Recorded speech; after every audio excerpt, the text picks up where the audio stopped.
Kneel Before Blog presents Kneel Before Pod. Hello, and welcome to Kneel Before Pod interviews. I'm your host, Craig, and I recently had the pleasure of talking to Star Trek Prodigy writer Erin McNamara. We discussed the collaborative process of crafting the show, writing for a younger audience, and expanding the canon of the Star Trek universe. Sit back, relax, and enjoy. I'm delighted to be joined here on Kneel Before Pod with Erin McNamara, one of the writers from Star Trek Prodigy. How are you doing? Welcome. Oh, thank you so much for having me here, Craig. And thank you for, we've been messaging back and forth since season 1. So thank you for your loyal support for the show and reaching out. So I really appreciate your patience, and I'm happy to be here. Of course, it's been great. And yeah, the whole season 1 thing, we were planning to chat at the end of season 1, and then there was stuff about we want to wait till it's on Nickelodeon or something like that before talking. And I know the Prodigy show has been on its own adventure for sure, but happily it's found a home at Netflix now, and it seems to be doing well so far. So yeah, all moving forward. Go fast, as someone might say. Exactly. So we'll just start with your relationship to Star Trek. How did you start watching Star Trek? How long have you been into it? And what does it mean to you as well? The earliest memories I have of Star Trek are when I was young. I want to say definitely younger than 10. I think it was just one of those shows that my parents introduced me to, and they just knew that they could put it on and leave me to it, and it felt safe to them. I definitely was first introduced to TNG, and so Picard and all of those adventures. But I also remember maybe in the mix or shortly after following Voyager as well. And I don't know why this memory is always one of the first things to come to me, but I feel like it's a good metaphor. Star Trek was a show that I always enjoyed watching if I was homesick for any reason, or if I was just having one of those days where I just wanted to be on the couch or something. It was just one of those feel-good TV shows, but it made me feel really curious and excited at the same time. So it had this comforting effect as well as invigorating effect. And so I don't know why I always see this picture of me like on the couch when I'm homesick from school watching Star Trek, but that's one of the first things that comes to mind for sure. And honestly, I've always been a fan of science fiction. That has been my favorite genre since as long as I can remember. And Star Trek was just one of those tentpole type of franchises out there that is just undeniably clever and epic adventures and literally endless universe. And I think I always appreciated the philosophical efforts behind it as well, just having those discussions and asking those philosophical questions about peace and how to come together and deal with different species and different traditions and all that stuff. So I've always been a fan, like a lot of people. And I never, ever, ever in my wildest dreams ever thought as a kid or growing up that, oh, hey, someday I'd like to work on Star Trek. Those dots never connected in my brain. It was not something that I was expecting. And I can tell you a little bit more about it, but it really was kind of out of the blue. I heard from the Higmans. I didn't even know what project they were working on. They just emailed me and they said, hey, Erin, are you still interested in writing? And would you be interested in coming in and interviewing to be our writer's room assistant? So that's actually how I started my journey with Star Trek Prodigy. So Star Trek, it's a space that I respect and I've always been a fan of. And I never, ever even thought about trying to work on someday. And yet here I am. So I'm so happy to be here. Yeah, dreams do come true, I guess. Exactly. Even dreams you didn't realize you had.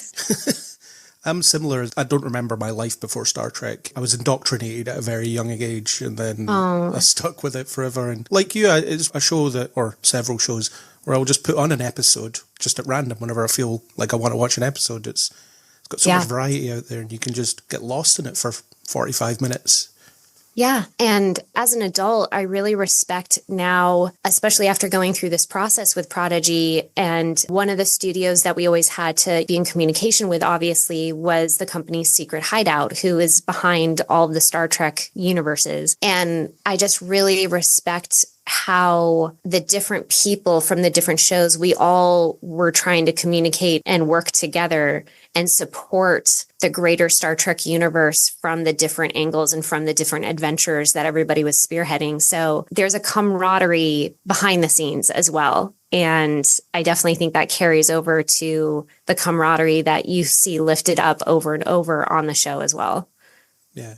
And you mentioned that Next Generation was your gateway to it. Is that your favourite series still, or did one take over? I wonder if it's going to always have a special place in my heart because it was the first one and because those were the characters that I became visually the most familiar with and just kind of bonded with at first. But I definitely think subconsciously, but as I've gotten older, I'm more aware of it. Just growing up and seeing Janeway as a captain, and her leadership was so effortless and her crew respected her, and it had nothing to do with her gender. That was really cool to see too. It was just normalizing that although Picard is amazing, it doesn't always have to be somebody who looks like Picard who's in charge. So yeah, as a young woman, I think that also made a very positive impact on me as well. It's really hard to choose. I actually tried to go through and make a list of some of my favorite Star Trek episodes. And, I have one from DS9. I have a couple from TNG. I have a couple from Prodigy now. It's cool that you can just find so many jewels across so many shows. But I think TNG will always be kind of special to me because it was the first one for me. Yeah, it's my favourite show, although I think Deep Space Nine's the best. But I think best and favourite aren't always the same thing. Yeah, that's true. I know there's a lot of love and respect for DS9, and it is really unique on its own. It's hard to pick a favourite sometimes. It's the one that gets the least love in the modern era as well. It doesn't seem to get referenced as often as some of the other ones. I know. I don't know why that is. Maybe because it's not technically on a ship or so. I don't know. But yeah, I'd be curious to listen to really hardcore fans talk about it and why they think that is. Because even though I've had the pleasure of working in Star Trek, I am one of those fans where I love it. I don't have a running encyclopedia in my head of all the different worlds. So I'm one of those, I have to have memory alpha open because I want to make sure I'm getting things right type of thing. But I really admire the fans out there that just have an encyclopedia of knowledge of all the different franchises within the show. And I'd be curious to hear them talk about why that is, because DS9 is so rich and so full of so many great moments and so many great characters. So at least it's loved. It's very well loved. But yeah, it's interesting to hear why people gravitate towards one show or the other. Yeah, and then we went there during Lower Decks, so it's not completely forgotten as well. Mm-hmm. Are you excited about some of the new shows that are coming soon, or are you kind of waiting to see how they pan out? I'm waiting to see how they pan out. Starfleet Academy is one that's been thrown around for decades. They've been trying to get something like that off the ground for such a long time. So I'll be interested to see how it actually pans out when it appears and whether we actually get that. I keep talking about it as if it's going to be a CW show, but in Star Trek. And I think that could work. Yeah. Young people at school, but it's Star Trek. And it could be interesting. But it depends on the angle. Some of it I'm slightly worried about when they talk about, say, we're going to have a villain. I'm like, why do kids need to fight a villain? Why can't they just learn? Yeah, there's enough problems in the world sometimes. Can we create drama out of just them struggling with their school stuff or interpersonal relationships and all that? But I haven't seen it yet, so we'll see how it pans out. It's Star Trek, so I'm always going to watch it. Yeah. It's been really wonderful to hear people's responses turning to Prodigy, because some people have just been open of talking about how, it's animation, so I wasn't really sure what to expect. And then some people expressing a positive experience that, hey, I went into it with these expectations, but when I experienced it, it really surprised me that it was more all-inclusive for the whole family. It's not just kids, even though it's animated. And I think there are still people out there that are just not interested in checking it out. And I hope someday they do, because I hope that they'll be pleasantly surprised that there's a real sense of adventure here. And the thing about animation, I understand the knee-jerk reaction because animation has a different history than live action, just as a genre. But there are things you can do in animation that we could not do in live action. And I really feel that Prodigy has leaned into that, really maximizing what we can do with the different aliens and the different locations and all the ship bells and whistles and everything. You can really maximize those things even more in animation. So I hope everyone gives it a look-see, because I think they'll be happily surprised. Yeah, I do know a few people that just won't go near animation stuff because they just assume it's for kids, it's not for me, rather than watching it. But have you ever watched a Pixar movie? It's not just like that. Exactly. So you talked about your first job on the show when you just got hired out of the blue, and it seems like you've sort of worked your way up as you've been working on the show from when you started to writing episodes and being a staff writer. So Yeah. what was the production of the show like? What was it like breaking a season from a writer's point of view? I know the American style of writer's rooms where everybody sits in a room and you talk about who's doing what episodes and whatever. So can you talk a bit about that, how it all came together? Yeah, this was not only my first animation job, this was my first time being in a writer's room. And before that, I started on set in production and worked my way up to line producing some smaller projects like music videos. But I worked with some really amazing, accomplished people. And then I was feeling kind of insecure about, I knew post-production to a certain degree, but I didn't really know the ins and outs. So I was able to get some experience working in post-production. And I was actually working on a show in post-production when the Hagemans reached out to me, and I happily went in for the interview, and they explained, hey, we're starting this show. It's going to be a Star Trek show, which of course I was thrilled to hear. And the writer's room was going to be hosted at the Nickelodeon offices. So I turned around and gave my notice to the HBO show that I was working on and jumped ship with their support. They were great. And day one, it was just the Hagemans, myself, and a gentleman named Keith Sweet, who was the showrunner's assistant at the time. It was so funny because Nickelodeon was actually finishing up some changes to the space that they were going to be putting the whole Star Trek team. And so when we first showed up, we were kind of in a temporary office space, and they gave us a smaller size conference room to use as our writer's room. And so then all the writers came on board, and oh gosh, I think it was like 7 or 8 writers plus the Hagemans. So as far as writers' rooms go, that can be maybe slightly more on the larger side of a writer's room. So it was all those people kind of squeezing into this little conference room. And we had one whiteboard, which when you're trying to think of like 20 episodes, that's not a lot of space, but the whole team made it work. And there were lots of note taking. So I was starting as the writer's room assistant. So my job was to just take notes all day, organize those notes. And then as documents started becoming developed to share with the studios to get feedback, like outlines and drafts and all that stuff, I also had to work as the script coordinator. So my fingerprints were on everything logistically speaking. And the journey really began on both seasons. I would say the Hagemans are really great in that they just want to start with kind of a blue sky, trying to be open to, hey, nothing's set in stone. Let's just play. Let's just open our minds and talk about what are some really cool things that we would love to see as fans first, kind of. And so that's how season 1 started, was just coming up with lists. And we spent days doing that, just trying to come up with inspiration from other seasons and how to be relevant and respectful of what has already been established in canon, but just talking about the things about Star Trek that we all love and that everybody wants to see. And then really kind of zooming in more and trying to bring clarity to the characters and the challenges that they're going to face and how they're going to work together and fit together and grow together. And then you kind of start getting some, I guess I just keep coming back to this word, tent poles,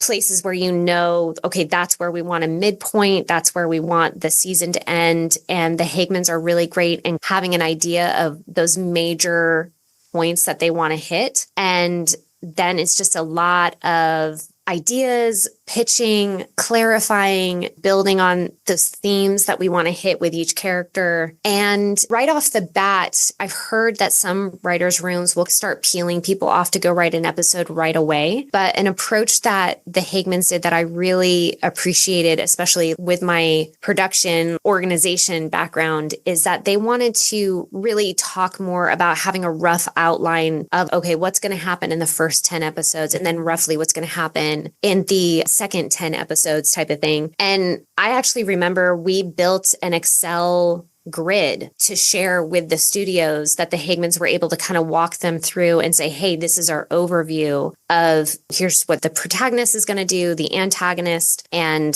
the cool visual moments that we're excited to see the Star Trek of it all. I can't remember exactly when that grid was being shared with the studios. I think we were already in the process of the first few episodes being written by the individual writers, but it was definitely a whole team effort to roughly outline where the whole season was going to go, or at least the first 10 episodes, just to kind of give you a pathway to follow. Because as you know, you can go in any direction in Star Trek. It's a big universe. So just having basically an outline to follow of roughly what you want to see in each episode and just trying to organize, okay, well, what's going to happen for each character? Like what's going to be their moment in this episode type of thing. And then the nature of a writer's room is that you always have people in the room, but then one or two people at a time will be peeling off to go write their episodes in a quiet place, usually at home. And then when they get those drafts ready, they send it to the Hagmans and then they come back into the room. So there's a little bit of a revolving door aspect going on. That all happened in person for season 1. Season 1 was Monday through Friday, all in person at the studio. And then the first season writer's room wrapped right after everyone put their heads together and came up with the outline that they thought, yeah, these were the ideas that we wanted in episode 119 and 120. But then the writer's room wrapped and the Hagmans had graciously planned to let me write episode 119. That was such an amazing opportunity. And I've told them they will forever be heroes to me because not only did they invite me in to come and work in the writer's room, but they actually gave me an episode and they gave me one of the finale episodes to write. So it was really exciting. But as I was in the office starting to take all the notes off of the board and put it into an outline that I could follow to start writing my scenes, that's when the COVID lockdown happened. So then everybody was working from home. And so I went from being surrounded by writers every single day to just sitting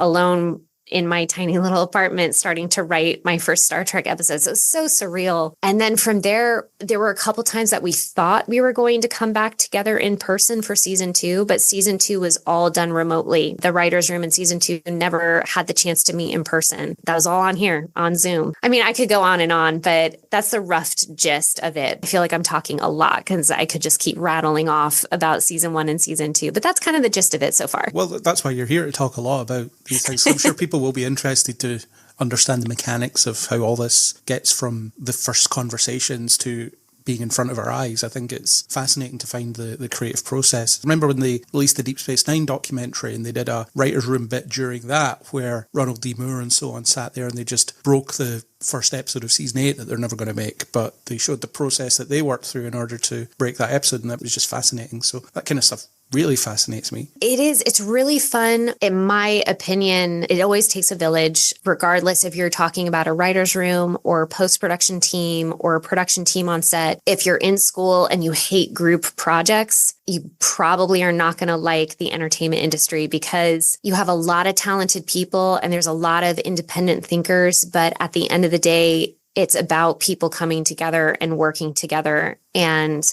the more you can really try to have that team mentality, I think it's better for everybody.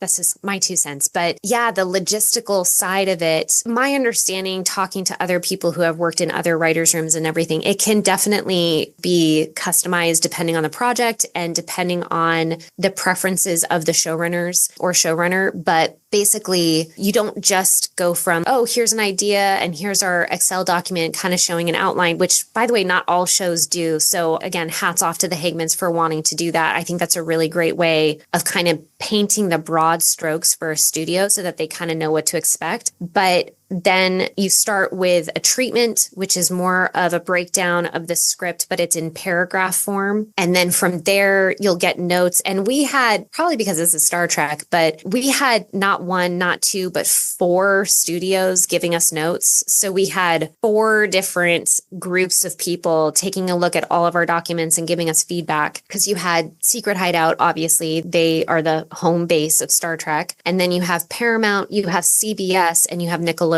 So everybody kind of got to take a look at it and give feedback. So it's a lot of notes for writers, but it's okay. Everybody was great. So all these different studios, they see the treatment, which is just in paragraph form of what this episode is going to be about. And then you'll come back and you'll give them a first draft and then usually a second draft and then a final draft, basically. But the thing about animation that is different from live action, because obviously in live action, we only have a set amount of time of filming. So you have to have the camera there, the crew there, locations and everything. And then if you miss something or if you want to change something, you have what's called pickups. So you'll get through probably a good amount of post-production and editing. But if you really want something that you didn't quite get, or you want to maybe re-film a scene and an exchange or something, you better have money in the budget for pickups. Otherwise, you kind of have what you have in the can, so to speak. And then in animation, obviously, it's not setting up a camera. So if they want to move the angle, or if they want to see a different part of the location, well, they have to build that whole background. So the storyboard process in animation is a lot more aggressive, I guess you could say, more in depth. And they create what's called animatics, which is basically just moving sketches. So they have a lot more layers in getting the angles and the visuals locked in, because they have to build everything from scratch in the animated world. But according to what I was told, the last thing that they do is that they'll edit the lips to move according to the words. So they'll be building the background, building all the props and the assets. They'll be building the characters and animating them. But the last thing that they'll animate is their lips. So you can keep changing some of the dialogue to a certain degree throughout that process here and there, because the exact wording is going to be the last thing that gets locked in on the animation process. As long as the timing's about the same, I'm guessing. Exactly. You can't do completely new scenes, but you can take something out, put something in, that kind of thing. So that was definitely a different mentality and a different aspect of the workflow that I noticed in the animation world versus the live action world, because you're just obviously working with different mediums. So you just have to organize the execution a little bit different. But yeah, there's so many people involved working on so many of those little tiny details, but it all came together. So it looks great. Yeah, it does. I love the animation in the show. I think it's sort of reminiscent of a bit of the Clone Wars and others contemporary animations. Yeah. That I've watched, and it does look great, and love seeing the ships in glorious detail, the way that they're animated. Yeah, I know. I think Jason Meyer had quite a big hand in all the beauty ship shots, but the whole team, Ben Hibben, Patrick,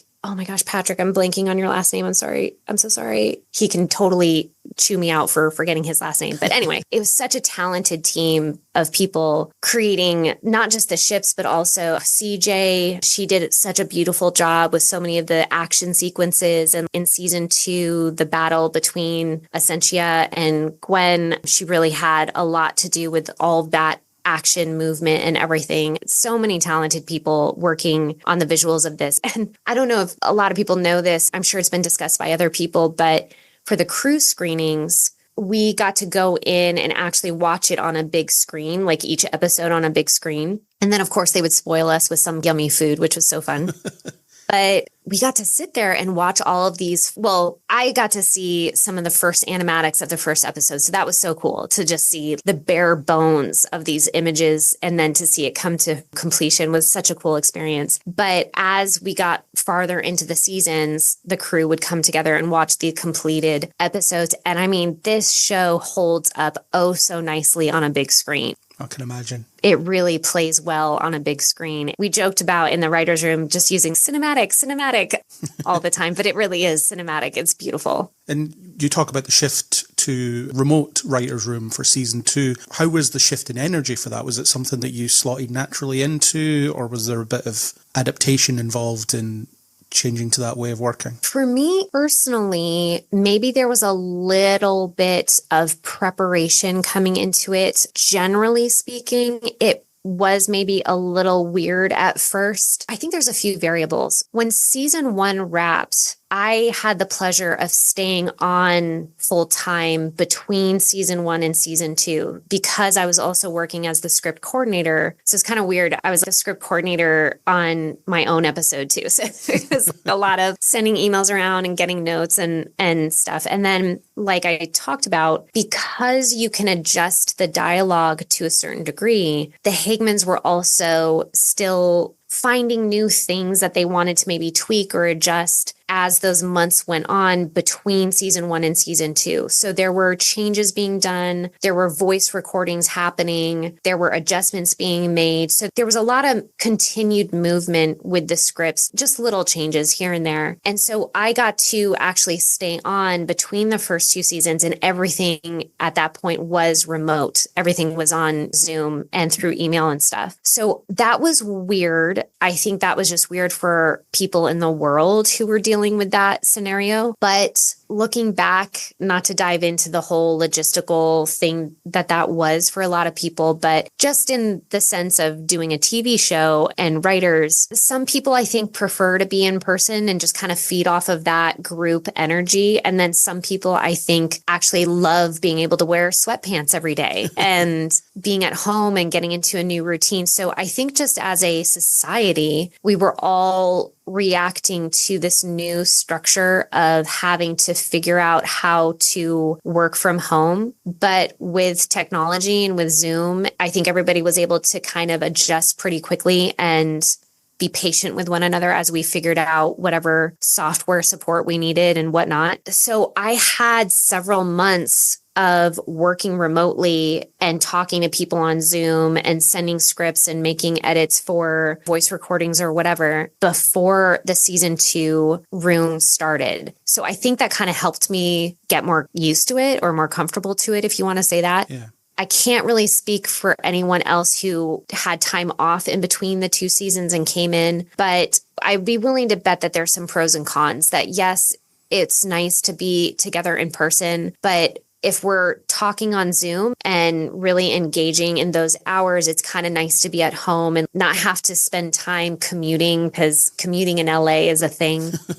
And also just being able to sign off the computer and be at home, and you can just make lunch at home. So for me personally, I didn't hate it. I did kind of like being able to be at home and not spend so much time in my car and commuting and those kind of logistics. But I think, like I already said, there were a couple times that I thought we were going to start going into the office, but it would just keep getting delayed. Yeah, there was a lot of that, wasn't there? We might relax. Nope, there's been a spike again. I know.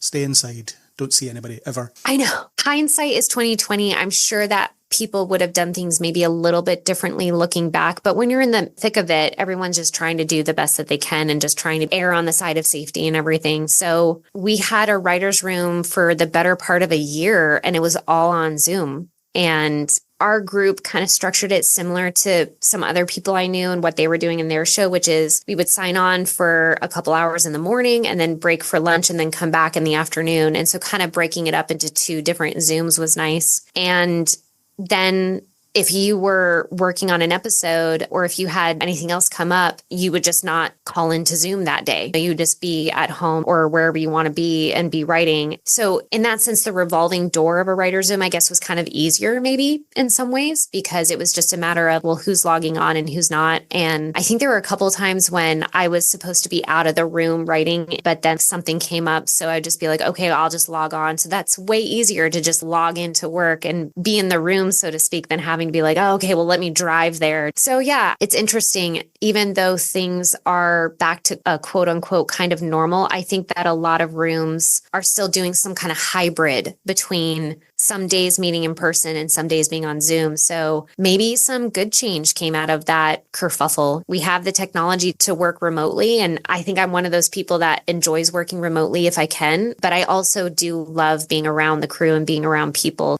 In live action, you have to be there in person, but in animation, there's definitely some wiggle room to maybe incorporate more remote brainstorming. So it worked out.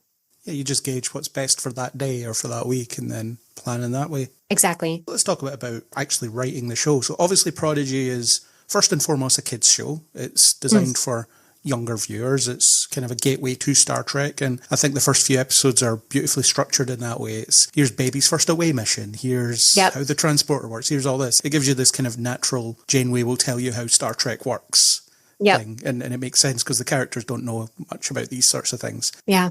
I've talked to a bunch of people in the past that have written for kids shows, and they always talk about how it's important not to talk down to a young audience, because otherwise they'll realise and they'll walk away. They'll feel insulted and walk away. Was that certainly in your mindset when you were writing the show and scripting the show? Yeah, definitely. I would say that was very important to Kevin and Dan from the very get-go. And they've had experience working on other animation shows before coming here. So I think that they just felt very comfortable and confident of how to approach a younger audience. And the impression that I always had was it was more of this attitude of we're trying to build a world and a universe with characters that's kid friendly, but it's not just for kids. Kind of trying to find a happy balance between let's make it kid friendly and accessible so that it's fun and adventurous and it's not overwhelming. Although, man, I'm sure we pushed those kids because we did a lot of time travel stuff. Yeah. All those timelines. Now, I'm not sure I followed that completely, if I'm honest. Oh, don't worry. I think I have a folder on my computer that was just for our timeline discussions and multiple pictures because we drew it on the board just to kind of get our heads around it because there's a circular aspect to it. So yeah, you're not alone. It does make sense on paper. It does make sense on the board, but it's enough of a timey-wiminess that it definitely engages the brain if you want to break it down and look at it and really put it together. But even with that, because the characters are so accessible and they're just so darn cute and fun, my personal opinion is that it's very kid friendly. And like you said, I think it was episode 3 in season 1 that Hollow Janeway talks about, well, this is the Federation and this is what they stand for. And I think Chad wrote that episode and did a great job. But yeah, it's a fun way of engaging with the Star Trek world and be like, well, I don't know what these buttons do. And oh my gosh, they have a food replicator. Isn't this the best thing in the world? You know, just kind of discovering these aspects of Star Trek that as older fans, we take for granted maybe. So that was really fun to just try to imagine approaching Star Trek for the first time. And what are some things that you don't really understand? And what is warp speed and how does it work? And thankfully, we had the brilliant Dr. Erin McNamara. She was our science consultant for the show for both seasons. So we had somebody to go to be like, how do we explain these things? But yeah, the scale of the adventure and the scale of the visuals, it definitely seems like the older fans that are out there are happy and are feeling satisfied as well. So that's really cool to see. There are people that don't have kids that are into it, which is really fun. There was always trying to find that balance of, like you said, it's not about talking down to kids. They're people, they're just small people. So let's just talk to them like people. And they're smarter than you think as well. Exactly. They pick up on so much. I don't have kids, but my sister does and friends do. And man, they really do pick up on a lot. They might not say it all, but then all of a sudden they'll say something and be like, what, you noticed that? You figured that out? So yeah, don't underestimate kids at all. And I don't think this show does. It doesn't, no. I think this show engages kids, but hopefully it engages all the big kids in us too. I think it probably helps with Star Trek because it was a family show anyway. Right. Next Generation, Voyager and so on. It was maybe not completely designed to be watched by families, but it was. And I think it was accessible for that reason. So maybe it's not so difficult to pitch it a bit younger and focus it in that direction. But yeah. I think we were long overdue a Star Trek show focused on younger characters that weren't quite so competent, weren't quite so fully trained and things like that. The ideas of they're just learning, they're making mistakes, they're getting to know each other as well. The idea of all these disparate aliens coming together and forming a crew was inspired, I think, the idea of these outsiders all coming together and making a crew. I agree. I think that was such a great idea that the Higmans built into their pilot from the get-go. I remember, I think in the interview that I had with them at the very beginning, I was telling them I'm definitely a fan of Star Trek. I always have been. Not to the level where, I don't know why this is a level for me, but not to the level where I've named an animal after a character on Star Trek, but I've always been a big fan. And if there was one complaint about Star Trek, which is not even a complaint, but if there was one thing that the more playful side of me would like to kind of mess with in all fun, is that sometimes Star Trek can seem too perfect to me. Sometimes Starfleet as it should be wonderful and perfect and without blame and without blemish. But it's kind of fun leaning into those imperfections, and it's kind of fun exploring the what ifs. And so you don't want to take away from that honor and integrity that Starfleet members go through all of that training to achieve. So coming into it with characters who are not Starfleet, but are needing Starfleet's help is such a great way of having these imperfect people come into this world and fall on their face and make mistakes and discover what it's like going against the rules and then being on a journey that, oh, now it makes sense. Now I want to become more like Starfleet, and this is why. And it's not coming from some kind of brainwash, like this is just how it is. No, they've gone on a journey and they know what it's like to live outside of these goals. And so now these goals are much more personal to them and mean something to them. I love imperfections. I love mistakes and things like that, because that's where we learn and that's where some of the best stories are. Well, that's part of the appeal of Deep Space Nine, because you have those characters that represent the non-Starfleet side of things. You have Quark and all his scheming and trying to get with crimes and stuff like that. So you do get to see that. It might seem perfect for Starfleet, but here's some outside perspectives on it. And like you said, the approach of this outsider perspective, learning to appreciate Starfleet, again, it will teach kids, this is why this is important. This is why you aspire to be part of that. Yeah, this is why there's a chain of a command, and this is why things are communicated and organized like this. So just little things like that. And hopefully, for me at least, hopefully people always walk away and just realize, oh, we really are so much stronger and so much better when we can find ways to come together and communicate. And it's when you shut down and end transmission that's when things can spin out of control. It's good to try to come together and figure things out. And it usually helps everyone. That idiom of rising water lifts all boats. That's an aspect of Starfleet that I love. And I feel like the world needs that continued influence right now. Yeah. And I am one of those people that is named an animal after a Star Trek character. My cat is called Spock. Oh, so great. He's not allowed in the podcasting room because he doesn't behave, so keep him out. I am new to the cat world, but just on a quick tangent, back in April, my partner and I found ourselves, I think, in the process of being adopted by 2 feral cats. It's a mother cat and her grown kitten cat that we've watched from a distance grow over the past year. And now they've full on adopted us. And we've gone on this adventure of like getting them both spayed. But first, one of them had kittens. So we went from 0 cats to 6 cats that we were trying to protect and feed. But now the kittens have found a wonderful foster. But yeah, I'm new to the cat world. I'm more of a dog person, I thought, but these cats are pretty cute. So I'm a big fan. They are not named after Star Trek characters, but my partner's previous cat, I don't think he named her after this ship in Star Trek, but her name was Akira. Okay. So that's a happy accident. It's probably after the anime, if I was to guess. It is. It's after the anime. But close. Very close. Yeah. I'll send you a picture of Spock when we're done here, just so you can see him. He's a Bengal tiger, I think. Ooh. The people that gave him to me didn't know, but I think he is. Anything with a tiger has got to be fun. And he never grew into his ears, so that was good. I named him. Oh, that's so cute. I actually have a question for you I wanted to ask, because it kind of relates to one of my episodes. Are you an F1 fan by chance? No, I mean, I don't dislike it, but I'm not a huge fan. But yeah, one of your episodes is a racing episode. Right. I'm also somewhat new to the F1 world, but I fell in love with it a couple years ago. So yeah, writing that one episode, The Fast and the Curious, I was like, oh, I'm going to channel my wannabe F1 driver. Good title as well. And that's something you can do in animation. You can do a big race, whereas live action, it would cost a lot of money. Or a lot more money. Yeah, we would probably get yelled at by the line producer just being like, that's not in the budget. What were you thinking?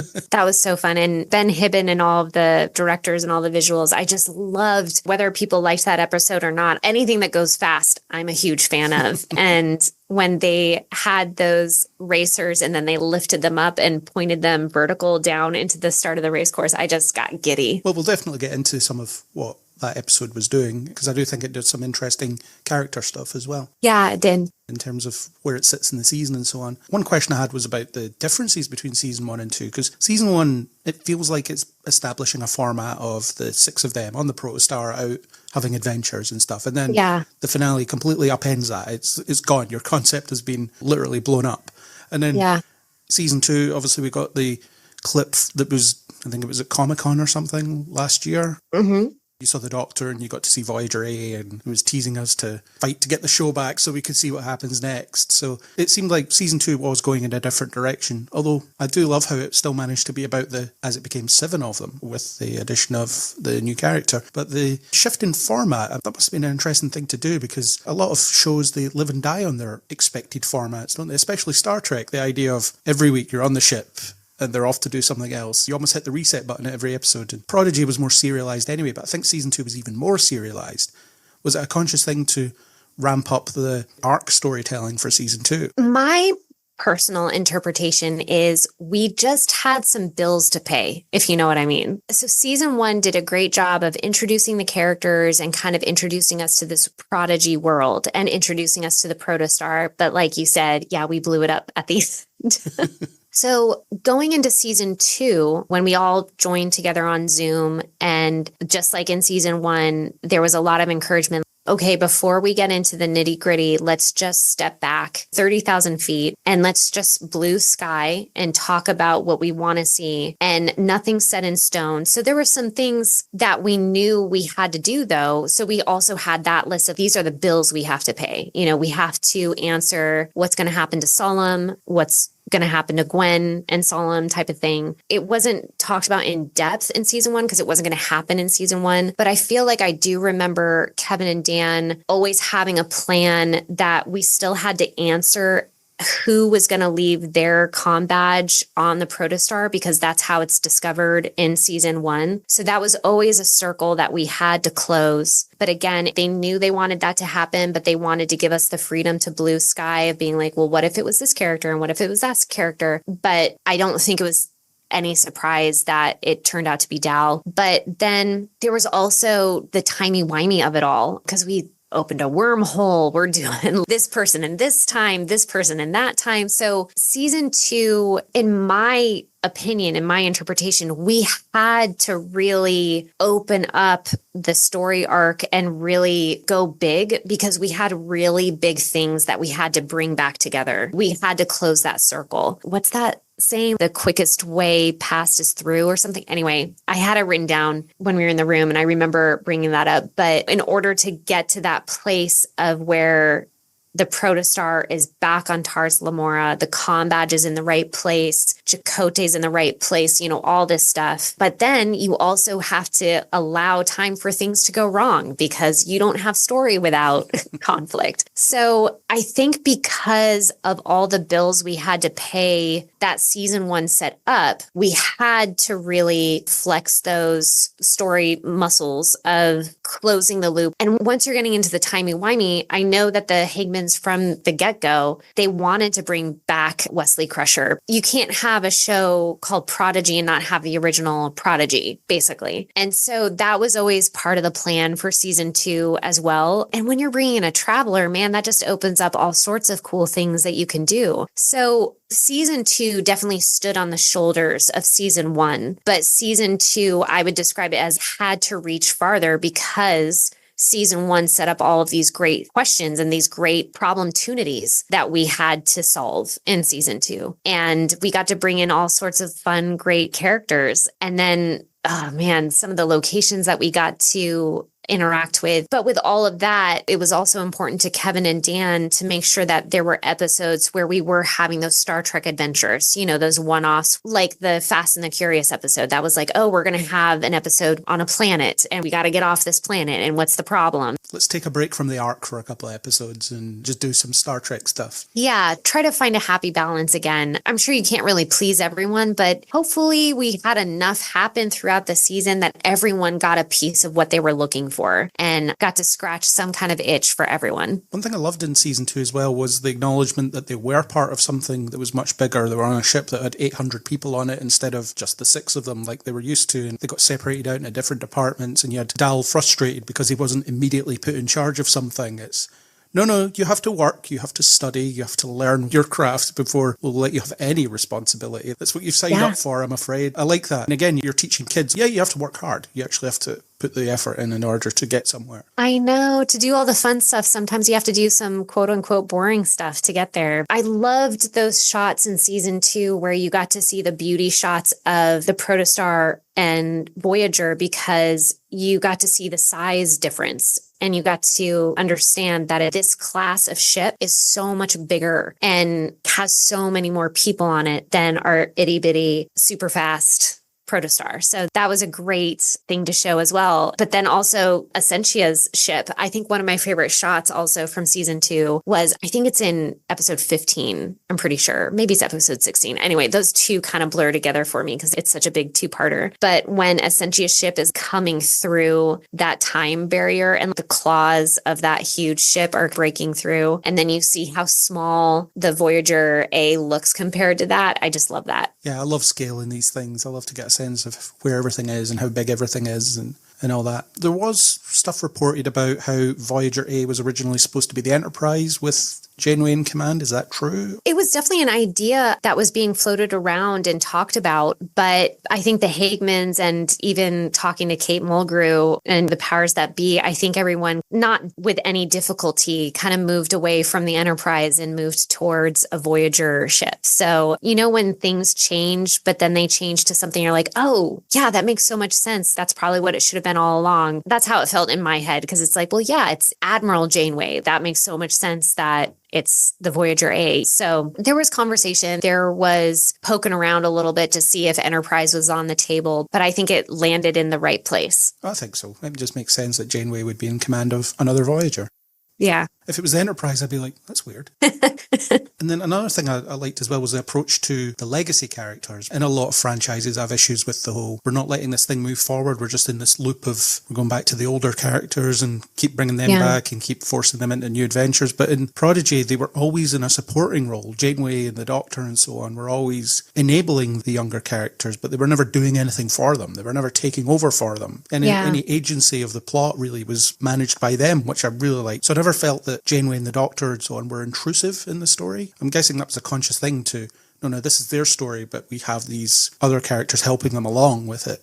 Yeah, I'm thinking of that episode, Touch of Grey, where they have to go in and help save. But I agree. I think there's a happy separation between, well, these characters are involved and they're part of the adventure, but why change them and why try to somehow story-wise put them in a supporting role? They're legacy characters for a reason, and they can stand on their own 2 feet. Plus, with all the great examples of scenes and shows that they were already in, there's so much good material to pull from for inspiration. So yeah, I agree. I think it's a happy marriage between the characters that we're familiar with and hearing from them and seeing them do things that evoke those type of memories that we have from Voyager or past episodes that we love, but still staying true to the younger crew and letting it be a compliment rather than a competition of who's going to get the spotlight. So yeah, I don't know if I can boil it down to one moment or one discussion, but I think there was always that healthy respect of, if it ain't broke, don't fix it. Just bring that kind of character in and let them blossom in this role in this show. But it's not about overshadowing them, and it's not about them changing in order to get along with our younger crew or anything like that. Yeah. And even with Chakotay, it's all about the younger characters have to get him moving. They have to shake him out of his funk and get him back out there. So they're very much helping develop the legacy characters as well. Janeway says on a number of occasions, I think we can learn a lot from these kids. Yeah. That's a great point about Chakotay and all of them. But yeah, it was really fun to see Chakotay have a little bit more screen time here and see more sides of Chakotay a little bit. I think in my mind, I'm just speaking from my own headcanon, but in my mind, Chakotay always had these layers to him, but you don't necessarily get to see them all the time on Voyager because he's always so good at being that strong shoulder for Janeway to lean on. But it was nice to see him with a beard, and he's kind of been hard hardened over the years. So he's had his own trials. So he gets to have his personal reactions to that too and kind of start there on his journey. Seems there was definitely a couple of Janeway Chakotay shippers in the writer's room as well. There was a lot of affection in their scenes together. We all have, I would say, reverence for those two characters and the bond and the chemistry that's undeniable between them. And yeah, there were definitely discussions, not just among the writers, but I know that the Hagemans really approached that with respect and talked about it a lot with Kate Mulgrew herself and Robert as well, because with such a big franchise, this is such a big, important relationship. And you want to try and do something with them that feels authentic and true, but also respect the wishes and the intentions of the people that helped bring them to life and brought them to life for so long. And I think that Prodigy does kind of walk a line with the bond is undeniable, but we don't necessarily see them. I know some shippers out there really wanted them to kiss. I totally get it. I completely empathize. But just in my personal headcanon, I'm not speaking for Miss Kate Mulgrew or the Hagemans or anyone, but in my headcanon, I can understand the choice of not making those characters go full-blown PDA or official in a relationship. I think it's kind of fun to hint that there is something there between them. But in my head, Janeway is this woman who has lived a very successful career and probably at a young age knew she wanted to be a leader and probably wanted to be some kind of captain. And again, this is not something that Kate Mulgrew has said or anybody has said. This is just what was in the back of my head as I was trying to follow the outline and write the scenes for episode Cracked Mirror when they come back together. But I think Janeway is a woman who for a long, long time probably felt like she had to either choose between I want a successful career or I want a successful relationship. And maybe in her mind, she was a woman that thought she couldn't have both. And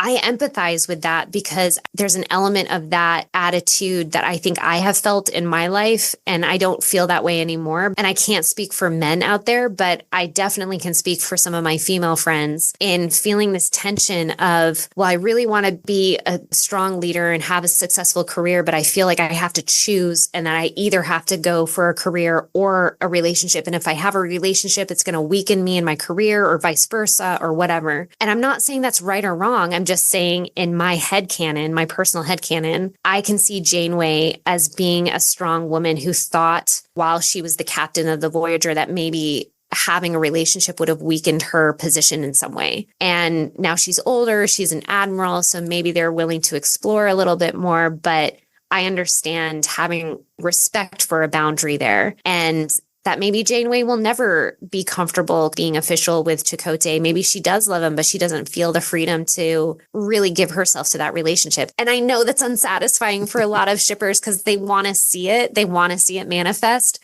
But I think there's a beautiful, maybe a hint of loneliness, but also just a beautiful respect that they have for those feelings. Even though you don't see them physically manifest them, I think there's a deep, deep love between them. And, you know, there's no rules, right? People get to make their own rules when it comes to love. I don't know. That is a conversation that I know is ongoing, and it's been really interesting to watch some of these outspoken shippers, and I love what they're saying, and I love how much they love these characters. But yeah, the Hagemans and As a Room, I think we tried to walk a respectful line without crossing it, if that makes sense. I like that it was left ambiguous because it means that people can keep talking about it instead of giving a definitive answer. And it was interesting you talking about Janeway's approach to relationships or your interpretation of it, because when she was introduced, she was engaged and caretaker, and then that was never really explored how she felt that she would juggle being captain and being away for months or even years at a time with her husband. I mean, was he just going to come on her ships with her? Exactly. Picard could have a civilian wife on the Enterprise D if he wanted, I guess, because there were civilians on board, but it's not so easy, is it? Starfleet is a very demanding occupation and it takes you away from people. That's why pretty much every captain is single all the time, isn't it? Yeah, exactly. You bring up such a rich point. That would be really interesting to sit down and try to hear Janeway speak to as the character. Why did that relationship fall apart? Is it because you felt like it was pulling you away from the focus of where you were headed in your career? There's the psychology of it all. And again, maybe that relationship falling apart just re-solidified her commitment to, no, I'm a captain and this is what I want, and I don't want the distraction. And again, I'm not speaking for Kate Mulgrew or Janeway. That's just part of the conversation in my head of, why haven't they kissed already? Why haven't they crossed that line? Well, there could be some complicated feelings there. And like you said, leaving it slightly ambiguous does allow us to keep talking about it. But also, I don't know, that tension might always be there. I know it's kind of uncomfortable, but it's also kind of beautiful. I think that kind of tension between two people can be really beautiful, even if some people find it unsatisfying. Yeah, well, I'm all for the ambiguity. I think it really worked. I think it really enriched their scenes together. I think you made the right call. Oh, good. Well, I'm glad you've found it satisfying. And I think the looks that they share and the affection that they do show, I think is really, I made a folder of screenshots. And I remember I sent it to Aaron Walke because I was like, Janeway does this thing with Chakotay in several episodes where she puts her hand on his chest. And I think that's such an intimate thing to do, because if I walked up to a guy in the workplace and I put my hand on his chest, he would probably be like, yo, Aaron, what are you doing? But just looking at the small gestures that, in my opinion, are not small. They're clear signs of an intimate bond. And it was just so beautiful how the artist captured some of those things in the unspoken moments. So I think they did a really beautiful job. Yeah, there was some of that in Voyager as well. So they were obviously riffing on the way they were around each other in that show. Yeah. In terms of the Protostar crew characters, who were your favourites to write for? Did you have any favourites to write for? Or was it just everyone's your favourite, but for different reasons? Oh, gosh. Gwen is definitely up there for me. I think she's an all-timer Star Trek character. I really do. I think it would be criminal if we never see her again. I know. I love her so much. I was super excited to be given episode 3 because that's where she goes down to Solemn and she has that fight with Essentia down in the cave. And I just think she's such a beautiful, wonderful, cool character. They're also fun. It's super fun. It would probably be a little rough for me right now if I sat down and tried to do it, but it's really fun to actually have the different voices of the characters in your head, because Zero is so endearing. I just love Zero. Jankum, I love Jankum. I love those kind of gruff one-liners that he'll just cross the line, no problem. Dal is always funny to me. And Rock Talk always has this sweet but very intelligent, pure intention kind of thing. Honestly, it was fun to have them all in your head and to try to, whatever the scene was trying to accomplish, imagine how each character would respond so differently. But yeah, Rock Talk, she pulls on your heartstrings, clearly. Murph, I don't know if I can count Murph for writing because it was more of just the cool, playful sounds and everything, which were amazingly performed by the actor that I'm so sorry I'm blanking on his name right now. D. Bradley Baker. There you go. Thank you. Beautiful job. But yeah, I think Gwen was always a character for me that I just always loved coming back to, for sure. I know that sounds probably like such a trite answer, but they were all really fun. Well, it shows how well developed they are when you had the hologram mix-up episode when you could tell whose personality was in who just with 1 or 2 lines of dialogue. That's just how distinct they are. I know. You already know them inside out by that point. There's no point where you could give Dal's lines to someone else because he is so himself. I know. Deandra wrote that episode and I think she did a great job. And yeah, I agree. It's so fun. You don't realize how distinct they are until you start switching around their lines. And then you're like, oh yeah, Gwen would never act this way. And Jankum's line coming out of Rock Talk is so jarring. Oh my gosh, Rock would never talk to Janeway like that. That kind of stuff. And then obviously the legacy characters, you got to put words in their mouths as well. You talked about how much you loved Janeway. Giving her words to speak must have been incredible. Oh my gosh, it's so surreal. Again, growing up and watching Voyager and watching Janeway, I never, ever, ever imagined that I would grow up and write anything for Kate Mulgrew to say. In fact, when I told my parents, my mom was so excited and she told me that I have an older brother named Ryan, spelled Rian, and she was just like, oh, Ryan was named after a show that Kate Mulgrew was on. It was like Ryan's, I want to say it's not diary, but anyway. And again, I'm so bad. See, this is why I have Memory Alpha open when I'm writing. I'm more of a big concept, but for the details, I have to look up the names. So anyway, I apologize, Kate Mulgrew. But yeah, my mom was a huge Kate Mulgrew fan. And a fun little experience I got to have on Prodigy is when we were starting to wrap up the season 2 writer's room, they were already well within recording for a lot of the season 2 episodes. And I got to sit in on Zoom and watch Kate Mulgrew record lines as Mirror Janeway from my episode Cracked Mirror. And I was just, this is such a cool moment. This is such a surreal moment to be able to sit here and watch such an accomplished actress bring this character to life. And of course, she just nailed it. And it's just so fun to write for somebody like that, that you know just owns the character and just knows it. And it just makes your job so easy. So that was a really cool moment for me. In the booth, did she have the hands on her hips and things like that, just like she would do when she's on the bridge? Oh gosh, like a pro, she knows how to keep her voice right on target with the mic and everything. But yeah, she was moving a little bit, but it's just amazing how someone with that power of presence and that control over her voice, how much she can evoke with barely moving as well. It's all in the twist of the word and the different emphasis on the right syllable. And then with legacy characters that we haven't seen in a long time as well. Well, I suppose we haven't seen Janeway in a long time, but an even longer time with Wesley Crusher. He's almost totally different to what he was before. He's far more manic, and it's clear his brain's running at a mile a minute. He's sort of reached his full potential in that way, but it's almost like he can't keep up with himself. Yeah, I really enjoyed that interpretation of Wesley, especially watching it back on the show. And Will Wheaton did such a beautiful job with the timing of the tempo, with the dialogue and everything. I think Will did such a great job. But I loved seeing Wesley Crusher kind of blossom into this. He's respectful and gentle in some ways, but he's unapologetic in other ways. He's really come into his own crazy self. I loved seeing Wesley Crusher grown up, and he's got those special abilities and he knows how to flex them, and he knows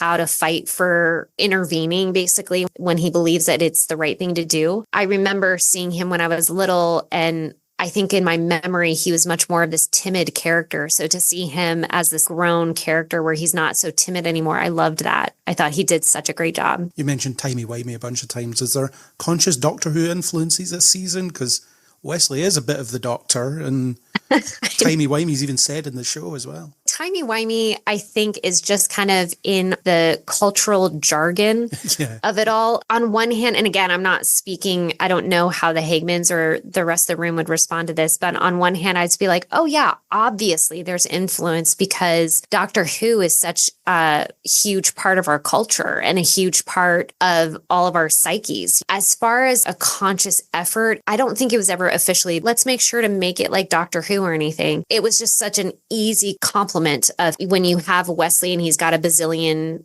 timelines and everything going around in his head, just the comedy and the execution of it, it just naturally fit that kind of persona. So hopefully that doesn't necessarily put people off. But yes, I can absolutely see the undeniable influence, but that wasn't the goal that we were consciously trying to build in. It just kind of naturally came together like that. Fair enough. And he has just, like I said, reached his full potential. And it's the confidence of, yeah, we're going to bring Wesley Crusher back. We know that a lot of people hate him, but we're bringing him back.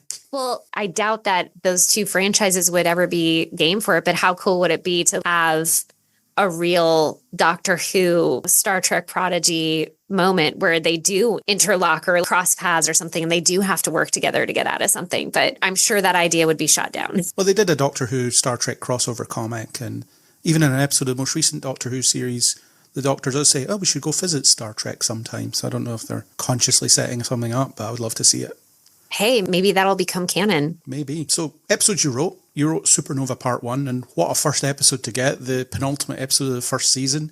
That must have been really daunting. Yeah, you're kicking off the finale for your first episode that you're writing. I never would have imagined that the timing just worked out that way, but I never felt alone either because I knew that the Hagmans were just a phone call away, and the rest of the room did such a great job of not only building the whole previous 18 episodes. So I got to watch them work together and come up with these characters and get so familiar with the scripts because I had to, as a script coordinator, and when I had to put that hat on, I had to read through everything multiple times. So that's a great learning experience for me of just becoming super inundated with a world and with those writers and the style of it all. So in a lot of ways, I was really set up for success because of the people that I got to work with. And then logistically, it just worked out where they completed the bulk of their individual episodes, but of course worked as a team to come up with all the points that we needed to cover and put them on the board. And then even though the writer's room wrapped, I know that I could always reach out to them and show them drafts if I needed to, but the Hangmans were always right there to be like, hey,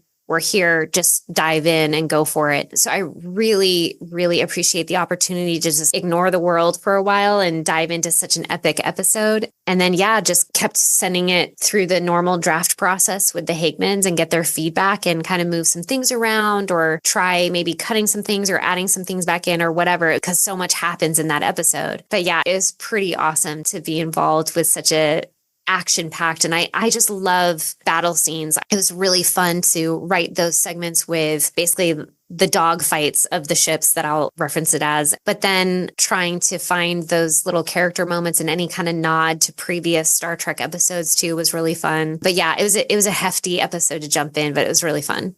Did you know what the stopping point of your part one was? And then obviously the second episode was going to end as well. So you knew what your cliffhanger was going to be effectively before you started, or? Yeah, pretty much. I mean, that was definitely one of the points that was on the board. It's funny, especially if you really look back, episode 18, 19, and 20 are all direct pickups from each other. So they kind of all blend into one. And so I think the stopping point and starting point between all three of those episodes kind of shifted around a few times just to try it, just to see, well, what if we ended on this visual or this line or whatever. But the whole room knew that the plan was the weapon does have to go off. We're going to release the hounds, so to speak. We're going to let the weapon get triggered. And then the only way that they can stop the weapon from replicating the signal is to blow up the protostar. I think that was known, I want to say, very early on in the room. Because again, the Hagmans are just really good at trying to set things up and then doing the opposite of what they're setting you up to think and just being like, just kidding. We're going to blow up the thing you think we're not going to blow up. So that was always part of the plan.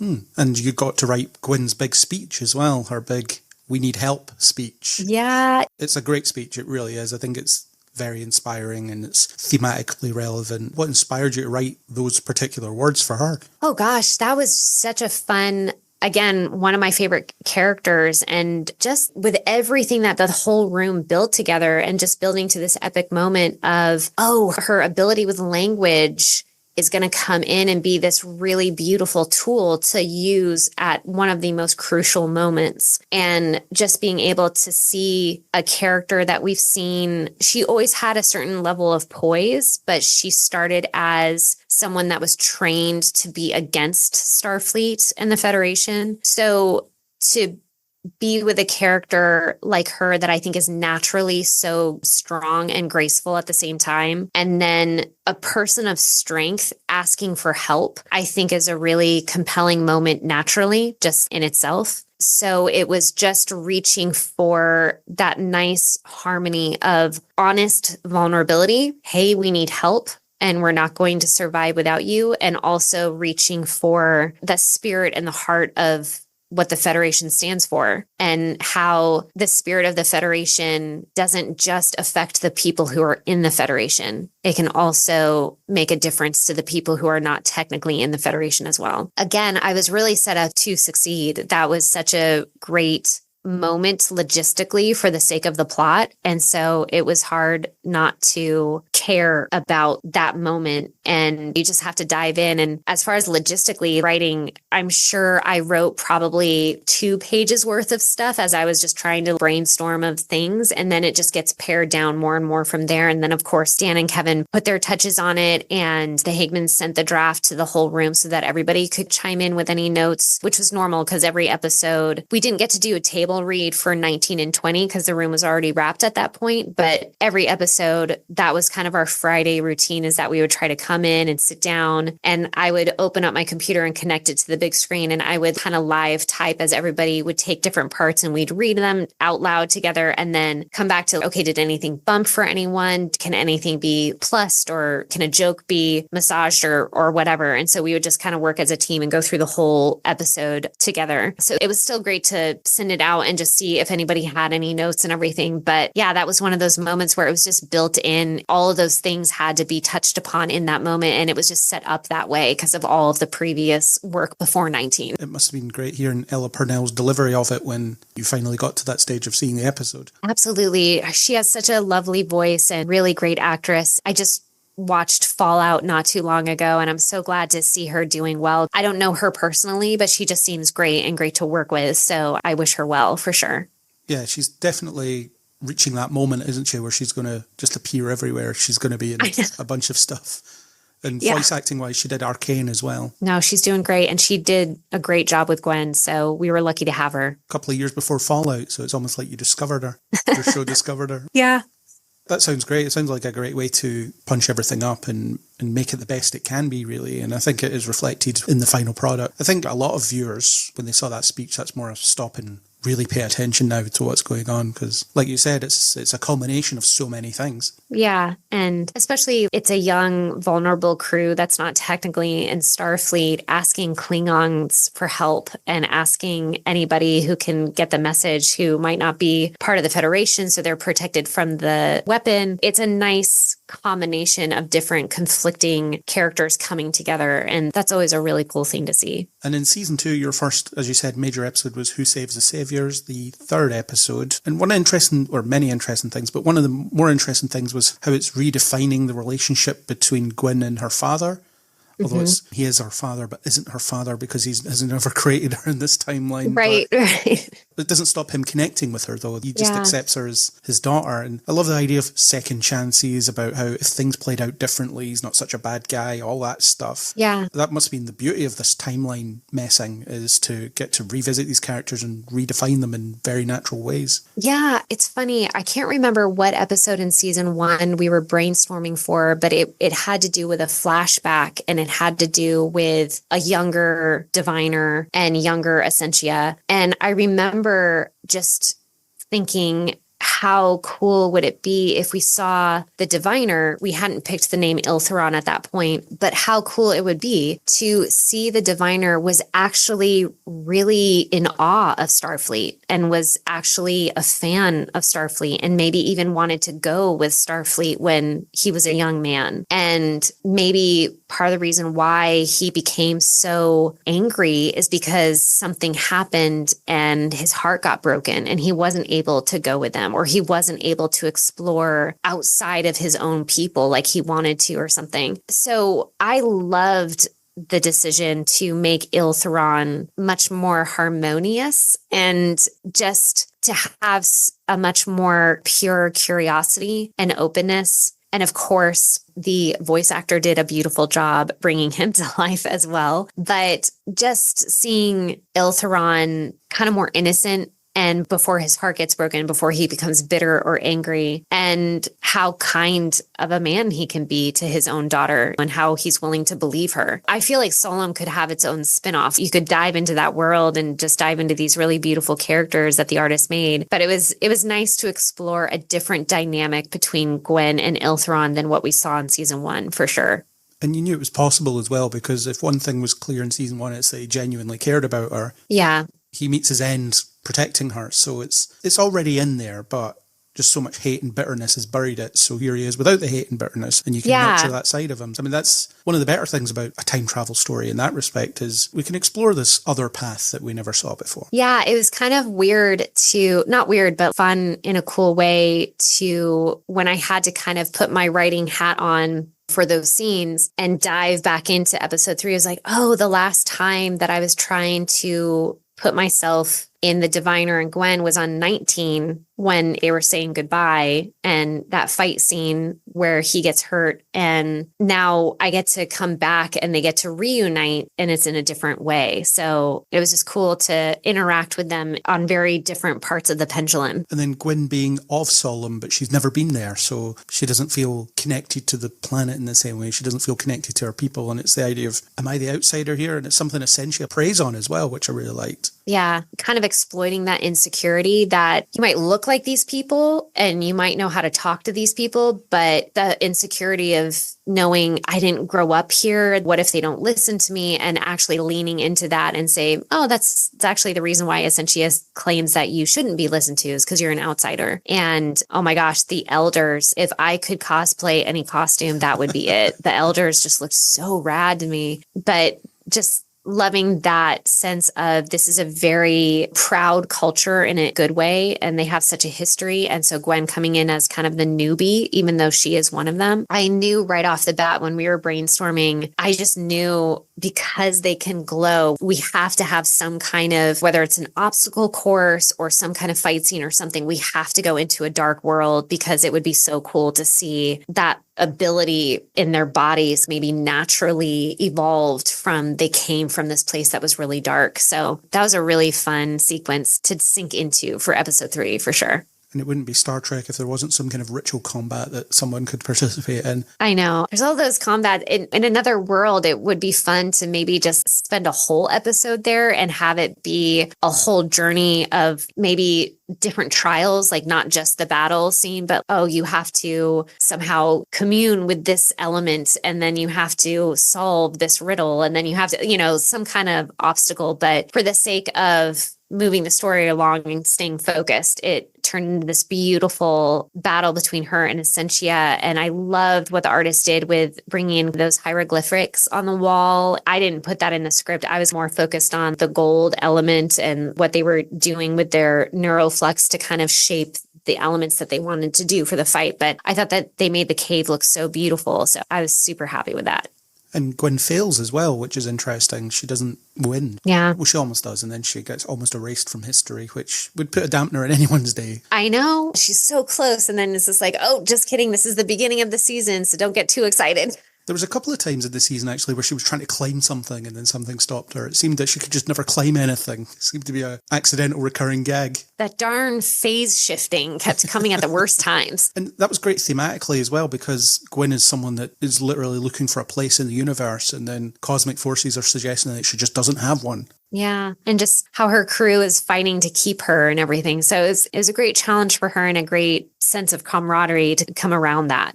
Yeah, for sure. It was a great episode, that one. And The Fast and the Curious, which you talked a bit about. You answered the question about, did you want to do a race episode? You obviously did. And it's a bit of a standalone one. I liked the opening scene where everybody was just getting on each other's nerves. They've been in space for a bit together. And it's almost like they adapted to the crew of 800 and not being in each other's pockets all the time. And now they're thrust back together and they're like, get out of my way. I'm feeling suffocated. I know. It's like going from the protostar to basically traveling through space in an RV. And it's like, well, that's going to get old real quick.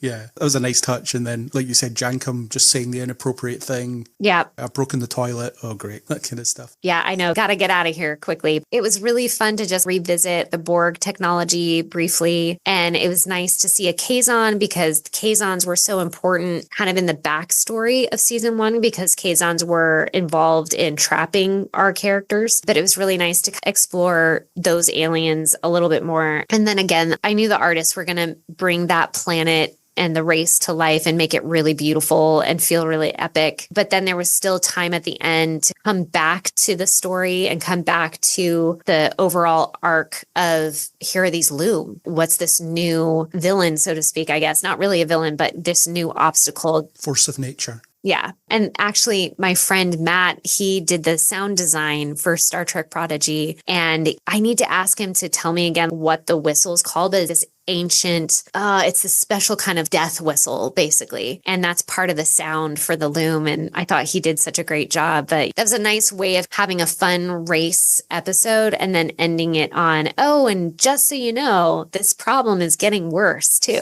And it had an evil computer, which is very original series. Yeah.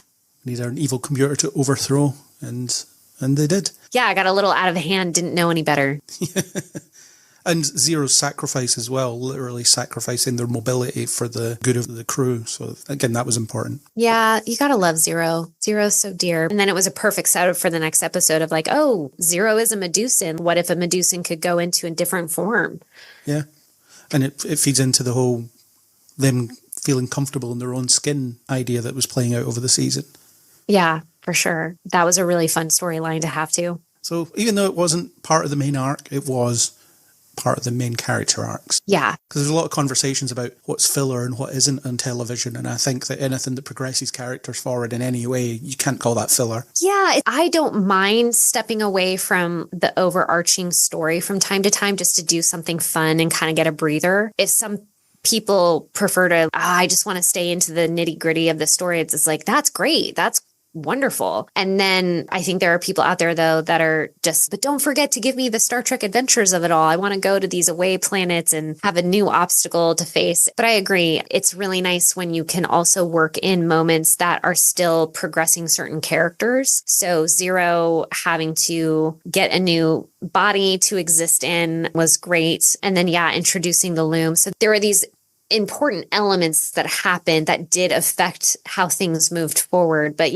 that was much more of, hey, by the way, this is also Star Trek and we're going to have a fun away mission. Yeah. And it's actually the first, or at least I think the first indication that Dal is starting to come around to the fact that Captain might not be for him because he just assumes that he's going to be in that role. Nobody else recognizes that he should be in that role, really. It's just, you're not the captain. Why are you giving a captain's log? And then you have Gwyn over there just with natural leadership tendencies, but she's not advertising it. Even at the end, Dal says, why don't you take over this log entry? It's as if he's saying, no, I'm going to step aside eventually. I'm just not there yet. Yeah, I agree. You see the natural progression of that question being asked. Yeah, so it's an important episode. Well, thank you. Ascension Part 1 was your next one, and it's a bit like the Season 1 finale, I think, or Part 1 of the season finale in terms of the stakes. They feel very similar. It's just everything starting to happen and there's so much chaos. That was a pretty epic episode. And in fact, actually, I'm pretty sure Cracked Mirror, that's episode 14. And so that came before. Cracked Mirror was my episode. And then 15 was a group write.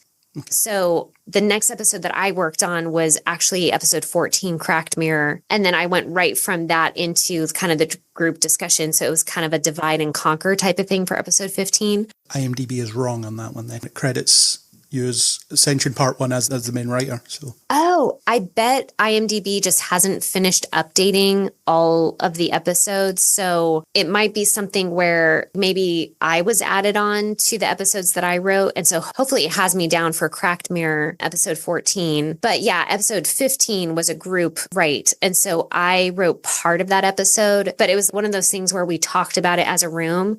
And then it was like, okay, you write that scene, so on and so on. But 15 and 16, I agree. I remember we were talking about it and it was obviously this big standoff and this big battle. And we just kept on having to check in with ourselves. Hey, we got to hold some things back for episode 19 and 20. We can't go too big in 15 and 16. We have to make sure that we're making it epic, but we want to make sure that we have other epic ideas for 19 and 20. I can't speak for all writers' rooms, but I imagine that's kind of natural where you are going to dive deeper into an episode, but you are constantly kind of bouncing around in discussion for the sake of, okay, how does this fit with the rest of the season? But 15 was a fun one. And that was fun to have as a group, right? Because in the story, you have these little different pockets of crew who are doing different things as they're trying to hold off Ascension, hold off being destroyed. So it kind of worked out well to be a group, right? And then at the end, we just kind of brought it all together. And I think we just emailed it all to either Aaron Walke or Kevin and Dan. And then they just kind of put all the pieces together. And then we came together and did a table read and just kind of smoothed it out as a team. So that was a fun one. There's a lot of moving parts. It keeps your attention in the right place, though, so you never feel like you're getting lost in the chaos. So that's good. Good. Yeah, I agree. There's a lot of moving parts, but hopefully you feel kind of anchored with what team is doing what. And it goes from bad to worse to really bad. And then finally they're able to survive somehow.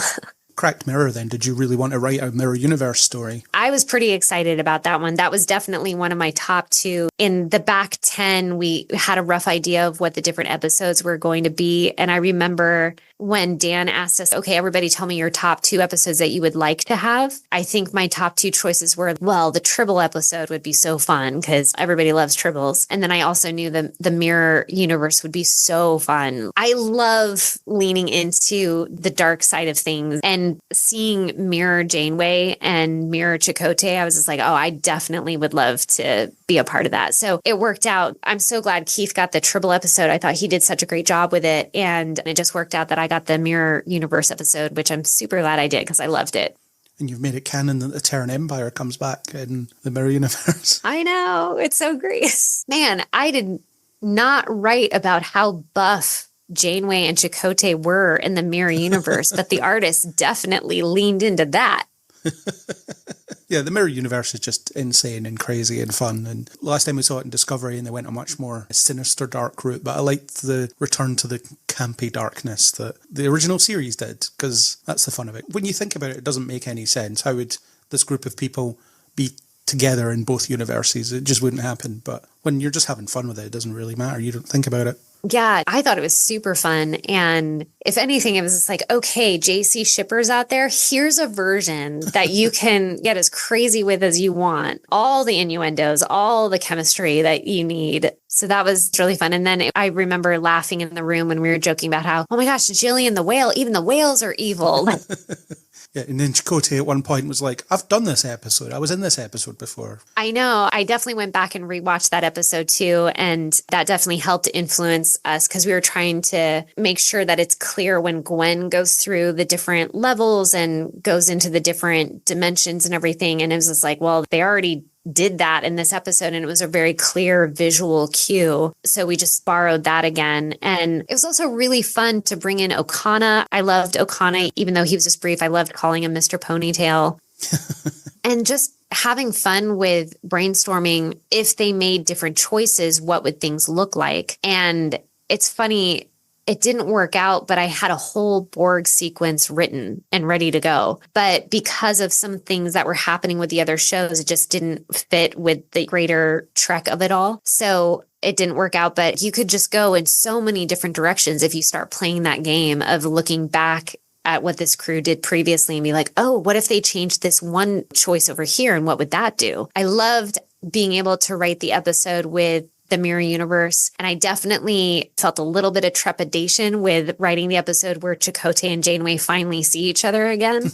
But hopefully people feel like it was a loving reunion and respectful reunion and kind of walked that line a little bit. Even though he had grease paint on his face. I know. So funny. In the animation process, the animation house had to animate two different Chakotay faces. So one, it looks like a real goatee, and then other, it looks like a painted on goatee. And it was funny to see that go from the rough version to the final version, because it was like, oh wait, which goatee is that? Is that the hair or is that the grease? I can't tell. It was a great reveal when the Admiral walks in. It's Jellicoe instead of Janeway. It's, oh no, we're in another situation. I was expecting a breather while everybody reconnects, and now we're in this. We've got another thing to deal with. Yeah, that was fun. Every scene, it was just like, well, what's happening now? Oh, wait, what's happening now? You don't really have time to establish, oh, this is this world. Oh, no. Oh, this is this world. It had to move quickly, but it was a really fun sprint to go on.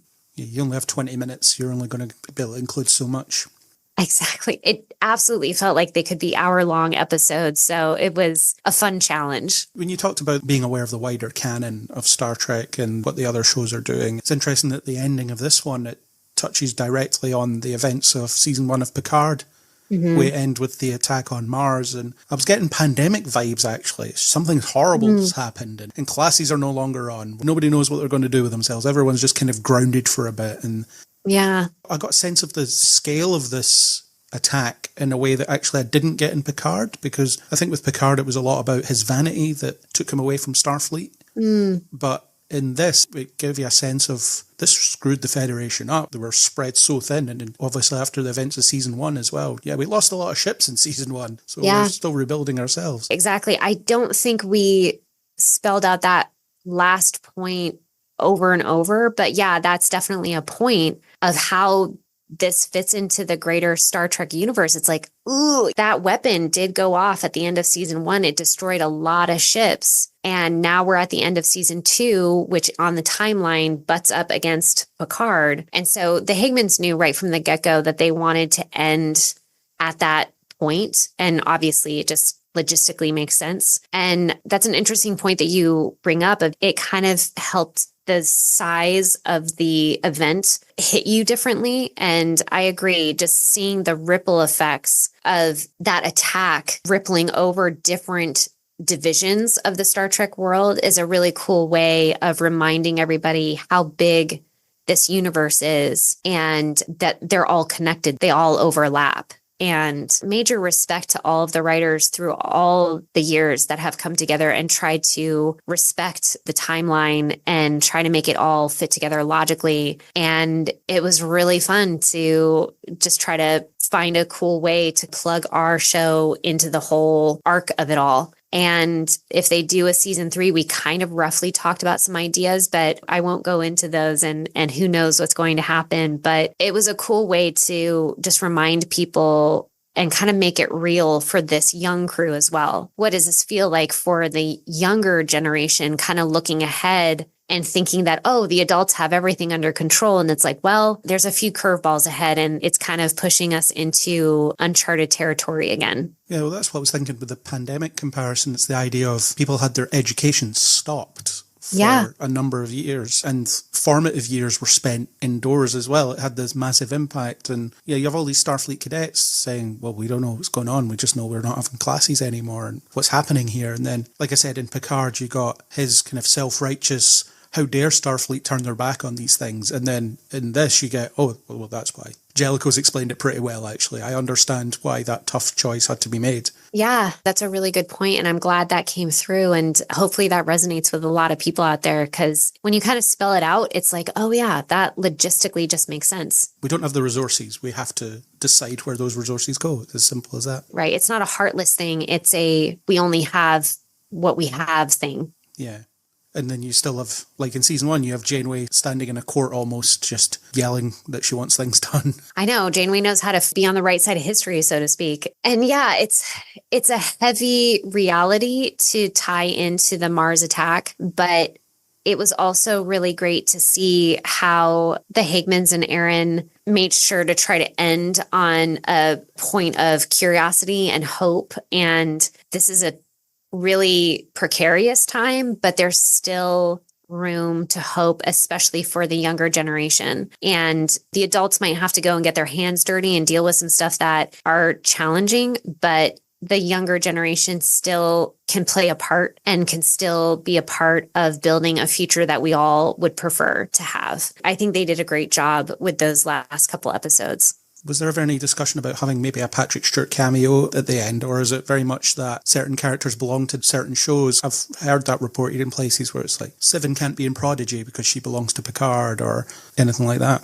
I'm sure that I wasn't a part of all of those discussions because I'm sure that Secret Hideout probably has several discussions with the different showrunners of, hey, this works over here, but nah, this doesn't work. I don't really remember a particular reason pertaining to that character. So I don't know. On one hand, I'm like, well, never say never. If the show moves forward, who knows what could pop up and who knows who could come back in? Because like you said, there's definitely characters from different shows that are overlapping and popping up even between animation and live action. So yeah, I don't really remember a reason coming up of why that maybe didn't happen before, but who knows? If things move forward with Prodigy, maybe it'll happen in the future. It's just Harry Kim that's unaccounted for, I think. We don't know what happened to him yet.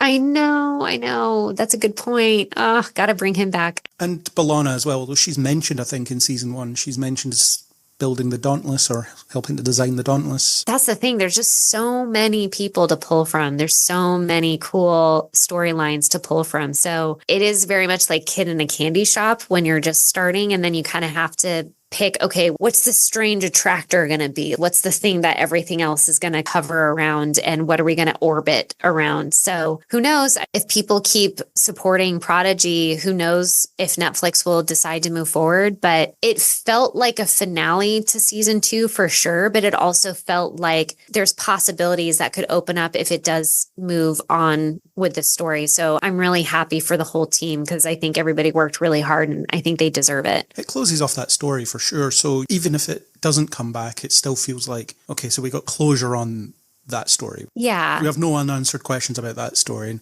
obviously of the tease of Wesley, I wasn't talking about this is why you all need to be together. That comes later. Yep. I know there's always the promise for more if you want more. And I love that ending as well, where Janeway managed to convince Starfleet to at least have one ship out there flying the flag, helping people, reminding everybody what it's all about. And obviously you said you're not going to talk about season 3 in case there is one, but to me it feels like it sets up season 3 to be a more episodic thing where they're out there just having adventures, maybe reporting to Janeway once in a while. Yeah, exactly. It definitely has that kind of potential. And especially the Protostar is just perfect in that sense because the Protostar with the Protostar engine can go so far in such a short amount of time. So it is built to explore. So you can really get back to those roots of discovering new places, reaching out to people that maybe haven't been reached before. There's all sorts of potential there. And it's the fun, curious, adventurous kind of potential. So I would be so happy for the whole team if the stars align and it does move forward. But this industry has also taught me to just be like, yeah, I can't control it. So just go with the flow and kind of let go and just see how things come together and trust that things will work out the way that they're supposed to. So I feel like that's the best I can do. Are you going to try and get yourself on the staff for Strange New Worlds or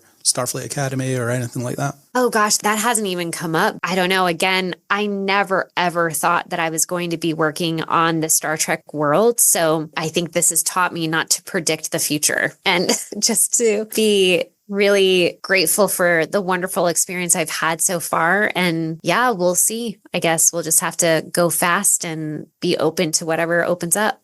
Well, hopefully it will all work out. And like I said, hopefully we'll get season 3 of Prodigy because I really love the idea of them out there. Gwyn's the acting captain, Dal's a first officer, the crew are all in their place. And it's a common trope in Star Trek where it's a ship of hundreds, but only 7 people know how to do anything. We actually just have 7 people in this case. Exactly. They're just going to be doing it. It's fine. We don't have to think about why the other crew aren't doing anything. I know the Protostar really lends itself to that. And yeah, we've as a crew joked around about why not a movie? Again, the quality of the visuals here are so wonderful. And we know from experience that they play really well on a big screen. So I'm kind of rooting for like a 90-minute movie. That's what I want to see. I'd watch that for sure. Yeah, who knows? So we'll just put it out into the universe and we'll just see what comes back.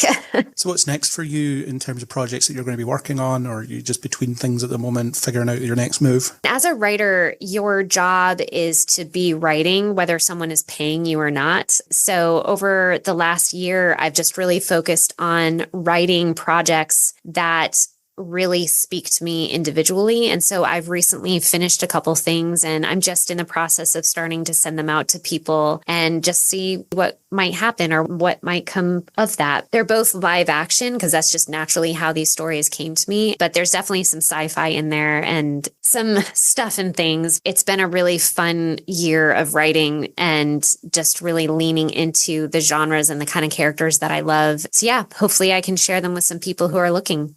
Cool. Well, let us know if you get anything made and we can talk about that in the future. Absolutely. No, thank you so much for, again, all of your patience with the journey it's been to get from season 1 to season 2. And thank you so much for your wonderful articles supporting Prodigy. I'm so glad that it's something that you've enjoyed. And yeah, just thank you for wanting to chat with me more about the show and the process and different points in my episodes. It's been really fun. So thank you, Craig.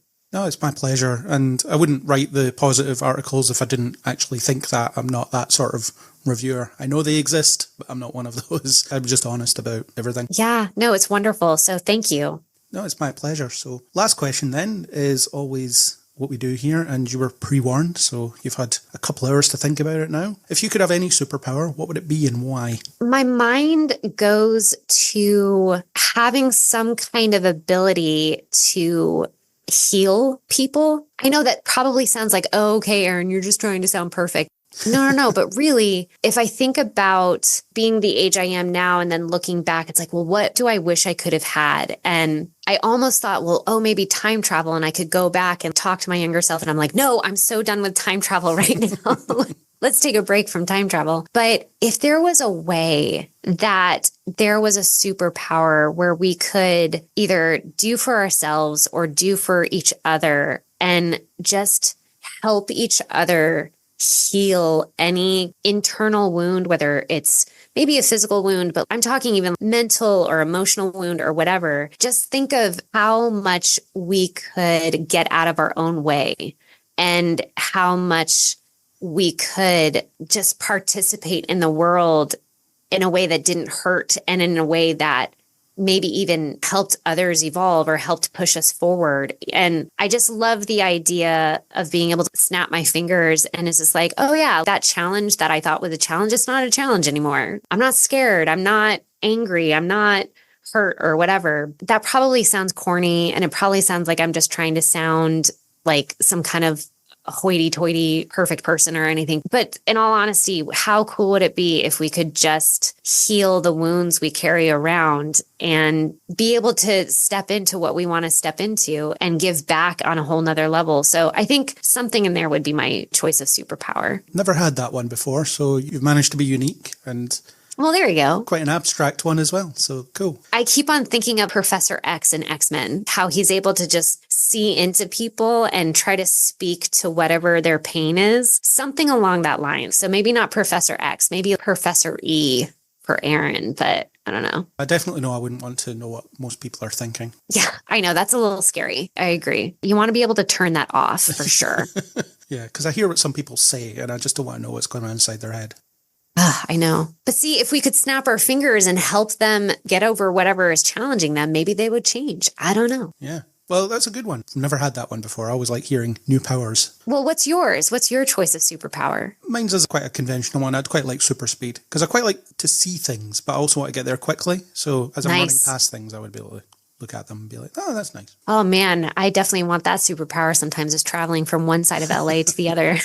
Imagine how quick you could type as well. I know. Oh, that'd be so great. It'd be the comedy gag of the keyboard smoking because you've typed on it so quickly. Yeah, they're going to have to redesign computers that can keep up. Yeah, or you're just buying new keyboards every week. There you go. Cost you a fortune in keyboards, but you get a lot of work done. Yeah, just buy them in bulk. Yeah. So thank you very much for your time. It's been great hearing your insights on Prodigy over the past couple of hours. Absolutely. We went into some great detail here, so I'm very grateful for your time and oh, absolutely. how candid you were about everything as well. It was great to hear. Well, great. I'm so glad. And thank you again for your very gracious invitation and just all the wonderful things you've been saying. It's been great to hear from you. And it was really nice chatting with you too. So thank you so much for having me. It's my pleasure. Good luck with your projects and hopefully we'll be speaking about something else you've written in the future. Yeah, hopefully. We'll see. That was my interview with Erin McNamara. All the best to her for her future projects. If you like what you heard, please do subscribe on Apple Podcasts, Spotify, or anywhere you get your podcasts. Please also leave us a 5-star rating and a review. If you want to talk about Star Trek Prodigy, Star Trek in general, or anything else, you can hit us up on Facebook, Twitter, and Blue Sky under Kneel Before Blog, or leave a comment on kneelbeforeblog.co.uk. You can also join us on Discord. For more interviews, a monthly news podcast,